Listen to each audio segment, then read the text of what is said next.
और चलिए अब बात 24 के चुनाव को लेकर कर लेते हैं। लोकसभा चुनाव के लिए बीजेपी की दूसरी लिस्ट जारी, 72 उम्मीदवारों की दूसरी लिस्ट जारी कर दी गई है। करनाल से अगर बात करें तो मनोहर लाल खट्टर चुनाव लड़ेंगे, वहीं गढ़वाल से अनिल बलूनी चुनाव लड़ते हुए नजर आएंगे।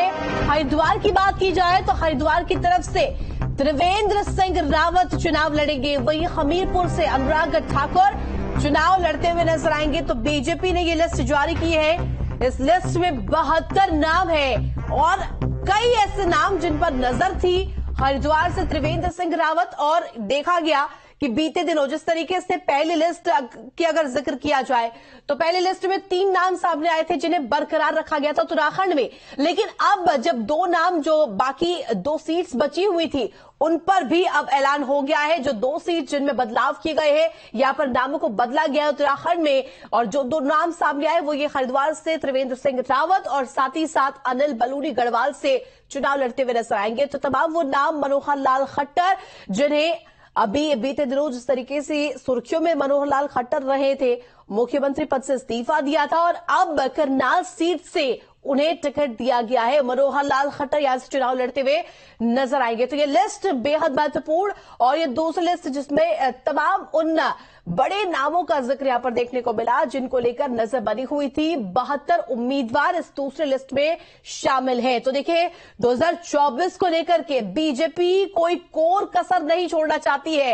हर एक पैमाने पर किस तरीके से यहां पर इंतजाम किए जाए, किस तरीके से पार्टी को बूथ स्तर पर मजबूती दिलाई जाए, इसको लेकर यहां पर प्रयास लगातार देखने को मिल रहा है बीजेपी की तरफ से। दूसरी लिस्ट जारी की गई, 72 उम्मीदवारों के नाम इसमें शामिल है। तो चलिए ग्राफिक्स के माध्यम से आपको बता दें बीजेपी की दूसरी लिस्ट में कौन कौन से प्रमुख नाम। नितिन गडकरी नागपुर से, अनुराग ठाकुर हमीरपुर से, प्रहलाद जोशी धारवाड़ से, और वहीं पर मनोहर लाल खट्टर की बात करें तो करनाल से इन्हें टिकट दिया गया है। वहीं अनिल बलूनी का अगर जिक्र किया जाए तो अनिल बलूनी गढ़वाल से चुनाव लड़ते हुए नजर आएंगे। त्रिवेंद्र सिंह रावत हरिद्वार से, जहां पर निशंक चुनाव लड़े थे पिछली बार, और इस बार देखिए माला राज्य लक्ष्मी टेहरी से चुनाव लड़ती हुई नजर आएगी। वहीं अजय टमटा अल्मोड़ा से और अजय भट्ट नैनीताल से। तो ये प्रमुख नाम यूपी और उत्तराखंड के लिहाज से भी अगर देखा जाए तो ये बेहद महत्वपूर्ण नाम सामने आ रही है। और 72 उम्मीदवारों की दूसरी लिस्ट बीजेपी ने जब जारी कर दी है तो इससे देखना होगा कि आखिर किस तरीके से यहाँ पर इसको लेकर 24 में स्थिति बनती है। गढ़वाल से अनिल बलूनी चुनाव लड़ेंगे। हरिद्वार की बात की जाए तो हरिद्वार में भी नाम बदला गया है। हरिद्वार में भी जो नाम चेंज किया गया है वहां पर त्रिवेंद्र सिंह रावत चुनाव लड़ते हुए नजर आएंगे।